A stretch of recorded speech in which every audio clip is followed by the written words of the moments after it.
বেকারত্বের পরিমাণ বাংলাদেশে কি হারে বাড়তেছে এটা সরজমিনে প্রশাসনকে নেমে এসে দেখার জন্য বলতে হবে।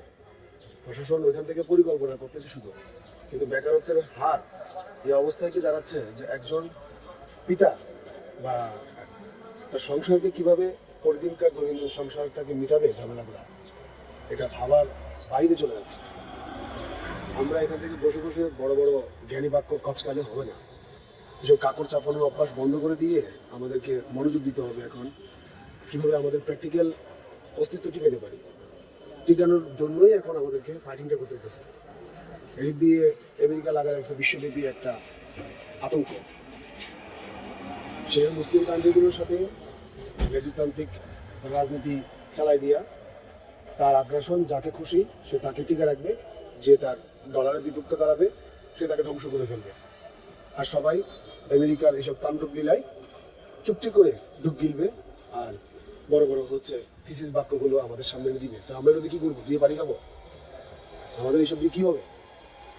আন্তর্জাতিক মুদ্রাস্ফীতি বৃদ্ধি পেয়ে গেলে বাংলাদেশের মধ্যে একটা ক্ষুদ্র দেশ, দরিদ্র দেশ কীভাবে টিকবে?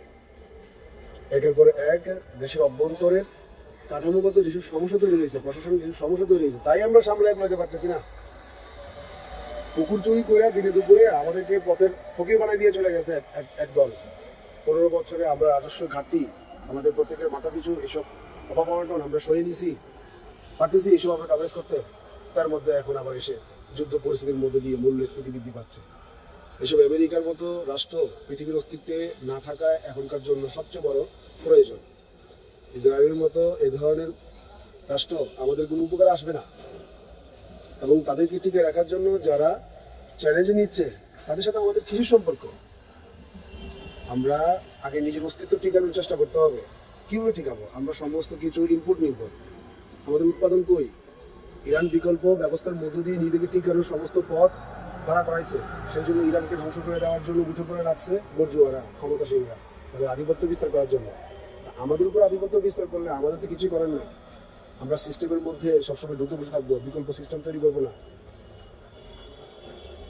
আমি চাই সমগ্র মানব জাতির সুশীল সমাজ এই পরিবর্তন করার জন্য আমেরিকার বিপক্ষে, নেতানিয়াহুদের বিপক্ষে দাঁড়ানোর জন্য এখন থেকে উদ্যোগ নিতে হবে আমাদের। না হয় আমরা এই বিশ্বযুদ্ধ তৈরি হয়ে গেলে আমাদের অবস্থা খুবই খারাপ হয়ে যাবে। এই দুর্ভিক্ষ আমরা কী করে মিটাবো? সকলে ভালো থাকেন, চেষ্টা করেন পরিবর্তন আনার জন্য।